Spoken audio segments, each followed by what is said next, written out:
Sorry अलिकति यहाँ नेटवर्कको प्रब्लम पनि भयो कि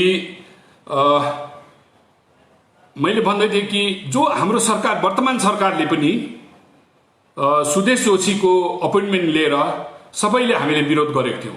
हामीलाई सबैभन्दा खतरा हुँदैछ र कि चाहिँ सरकारले भन्नु सक्नु पर्यो जुन 14 अप्रिल 1975 मा भएको जुन चाहिँ रेफरेन्डम थियो त्यो रेफरेन्डममा जसले भोट हाले किनभने बिल नम्बर 79 को अब्जेक्सन रिजनले बताएको छ कसले भोट हाल्दो रहेछ खालि भोटे लाप्चे नेपालीले।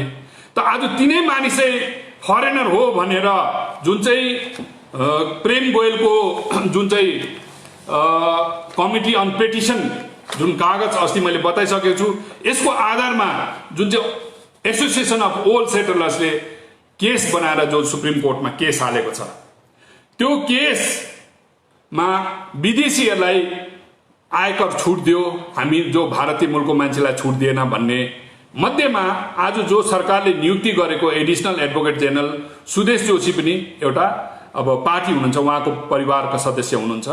त त्यसले गर्दाखेरि अब हामी सरकारलाई पनि प्रश्न गर्न चाहन्छौँ एओएसएसलाई पनि प्रश्न गर्न चाहन्छौँ वर्तमान गभर्नर साहबलाई पनि हामी प्रश्न गर्न चाहन्छौँ र बीजेपी को जो शासन गुप्ती रूपमा भयो भने यहाँनिर 32 को 32 बीजेपी को शासन चल्दैछ किनभने बीजेपी आजको गठबन्धन सरकारको 7 जना विधायकहरू एडभाइजर पार्टीका भाजपा अध्यक्ष पनि एडभाइजर भइसक्नु भएको छ यो सरकारमा भने विपक्षमा रहनुभएका एसडीएफ का एक मात्र के रे विधायक श्रीमान चामलिङ साहब पनि एनडीए को आज घटक दलै हुनुहुन्छ। त्यसो गर्दा एउटा छतमा भेषमा भए पनि बीजेपी को यहाँ 32 को 32 शासन चल्दैछ र गभर्नर महोदय भाजपा सरकारलाई म प्रश्न गर्न चाहन्छु यदि हो अन्त हाम्रो सोनाम वाङदी साहब फेरि बीजेपी को एडभाइजर हुनुहुन्छ र एउटा एसकेएम को के रे उहाँ शुभचिन्तक हुनुहुन्छ उहाँले बार बार के रे आफ्नो फेसबुकमा लेख्नुहुन्छ कि बंगालको डिस्ट्रिक्ट बनाइदिनु सिक्किमलाई भनेर होला उहाँलाई बंगालको डिस्ट्रिक्ट बनाउँदाखेरि उहाँ जस्तो धनी मान्छेलाई केही फरक पर्दैन तर सारा सिक्किमको भोटे लाप्चे उहाँ जस्तै धनी छैन।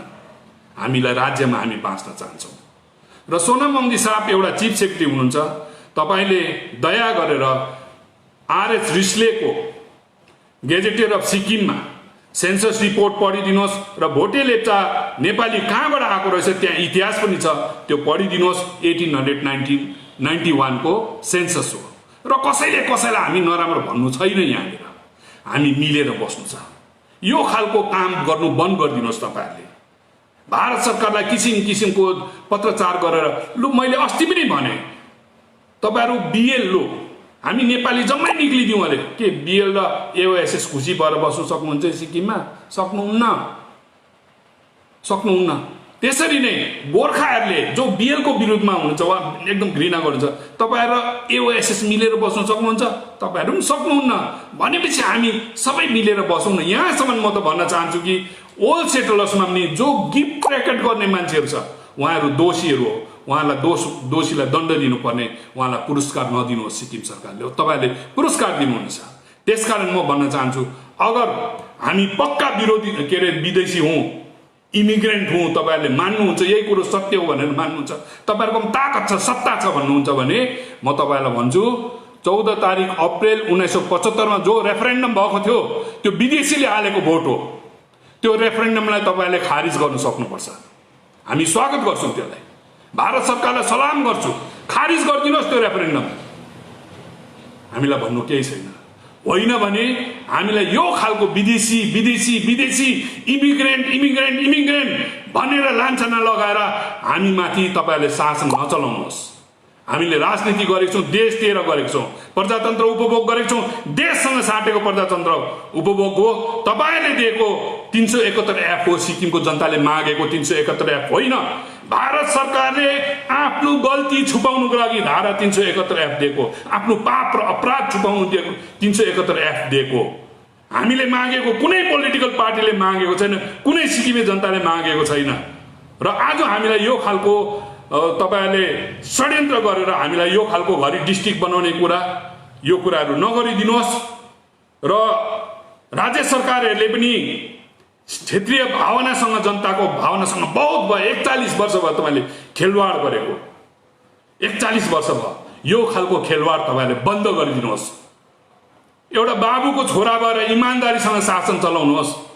जनताको कमजोरी, सिधापन, गरिबीमाथि फाइदा उठाएर हेर्नुहोस् त तपाईँले लोन मेला, कृषि मेला गर्नु राम्रो, तर भन्नुहोस् आज लकडाउनको पिरियडमा बिचारा सब्जीवाला खेती कृषक गरेको सब्जी उत्पादन गरेको त्यो बेच्ने ठाउँ छैन, फुलको खेती गरेको त्यो फुल बेच्ने ठाउँ छैन, दुध उत्पादन गरेको दुध उत्पादन गर्ने बिक्री गर्ने ठाउँ छैन। आज तिनीहरूलाई लोन राख्नु दिनुभयो। लोन कसरी दिनुभयो? फ्रीमा दिनुभयो लोन। त्यो बस्तीवालाको पर्चा राखेर लोन दिनुभयो। कुनै ब्याङ्क यहाँ जति पनि एचडिएफसी होस्, एक्सिस ब्याङ्क होस्, आइसिआइसिआई ब्याङ्क होस्, के हो? प्राइभेट ब्याङ्क हो। प्राइभेट ब्याङ्क के हो? बिजनेसम्यान हो, बिजनेस गर्दैछ। कसकोबाट गर्छ? तपाईँलाई लोन दिएको छ तिनको इन्ट्रेस्टबाट गर्छ। आज हामीलाई हेर्नुहोस् लाटा सिधा जनतालाई, नेताहरूको त धर्म पो हुनुपर्छ शासन चलाउँछ। नेताहरूले त जनतालाई लोन दिँदाखेरि मेरो जनतालाई के हुन्छ त्यो कुरा नगरेर सादा सिधा मान्छेमा फाइदा उठाइरहेको छ। र बेसक राम्रोको लागि लोन तिर्नु सक्यो भने राम्रो हो, तर तपाईँहरूले गर्नुहुन्न। तपाईँहरूको सरकार यही हो कि के अरे यो सिएम युआरएचएन, मैले सिएमको नाम जम्मै काटिदिएँ। मैले त सिएमको डल्लै भन्नुभयो अस्ति मुख्यमन्त्रीले। CM URHN, chief minister rural and housing scheme upgradation स्किमको हो नाम आज गरिब आवास बनाउनु भयो। तर के भयो? 14 लाखदेखि झन्डै 17 लाख पुग्यो। तपाईँलाई सोफा दिन्छु गरिबलाई, हेर्नुहोस् टिभी दिन्छु। 14 लाखको 17 लाख बनाउनु भन्दाखेरि 2,85,000 बढ्यो। जनता भगवान, तपाईँहरू 83% लिट्रेसी रेट छ भन्छ सिक्किममा।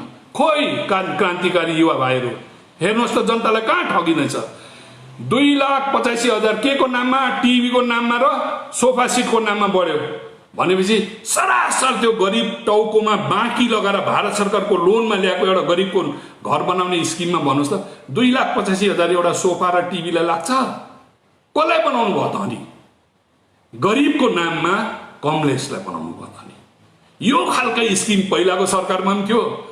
हेर्नुहोस् अहिले पनि त्यही छ, फरक केही छैन नि। एउटै घ्याम्पाको रक्सी छ, बोतल फरक छ। त्यो भन्दा पनि बोतल अझै बिग्रेको बोतल देखिँदैछ। र जनतालाई यसो नगरिदिनुहोस्। हामी तपाईँहरूको दुश्मन होइन, कसैलाई हामी दुश्मनी गर्नु छैन, तर खानुहोस् भ्रष्टाचारमा मलाई के गर्छ तपाईँलाई त्यस्तो होला। तर हाम्रो अधिकार यस्तो मान्छेहरूलाई तपाईँहरूले नियुक्ति दिएर हाम्रो भविष्यसँग खेलवाड नगरिदिनुहोस्। म त खुल्ला भन्छु सिक्किमको जनता जनार्दन, आदरणीय बौद्धिक समाज र शिक्षित युवा भाइ बहिनी, क्रान्तिकारी भाइ बहिनीलाई, स्पेसली एसटिएफका भाइ बहिनीलाई, बिजेपीका भाइ बहिनीहरूलाई हामी पार्टीको लागि झगडा नगरौँ। हाम्रो भविष्य कता जाँदैछ त्यतापट्टि बोध गर्नुहोस्। कति दिन हामी सत्ता र पैसाले बाँच्छौँ? संविधानलाई भङ्गै पारेर संवैधानिक अडानलाई हामीले मासेर चाहिँ कति दिन तपाईँहरू पैसा रुपियाँले हामी सुरक्षित हुन सक्छौँ? हेर्नुहोस् त, भण्डारी साहब एक समयमा हुन्थ्यो, त्योभन्दा एलडी काजी हुन्थ्यो। हजुर आज उहाँहरूको समस्या के छ? हिजोसम्म चामलिङ साहब थियो, कति दिन पदले बलियो बनाउँदो रहेछ। आज चामलिङ साहबको हालत हेर्नुहोस्, उहाँहरूको परिवारको हालत हेर्नुहोस्। त पद र पैसाले कति दिन, तर संविधानमा हामी सुरक्षा छौँ भने हामीलाई कसैले थिच्नु सक्छ। त्यो चाहिँ हाम्रो भावी पिँढीको लागि सही धन हो, सही सुरक्षा हो। तर त्यसलाई मासेर जुन खालको यहाँ राजनीति रचिँदैछ त्यो बहुत गल्ती हुँदैछ।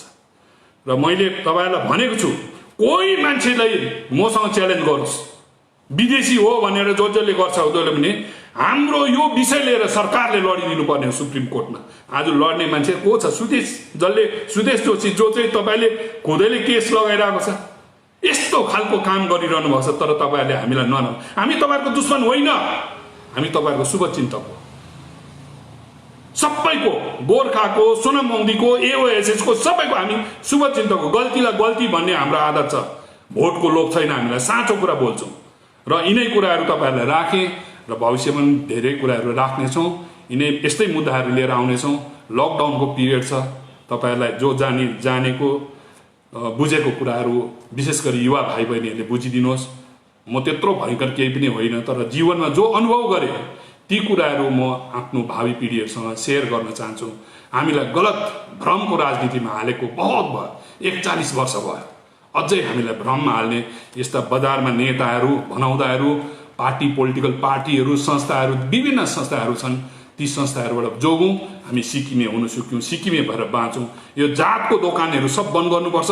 यो साम्प्रदायिक घृणा राख्ने जति पनि संस्थाहरू छ यो सबै कुराहरूलाई हामीले मान्यता दिनु हुँदैन।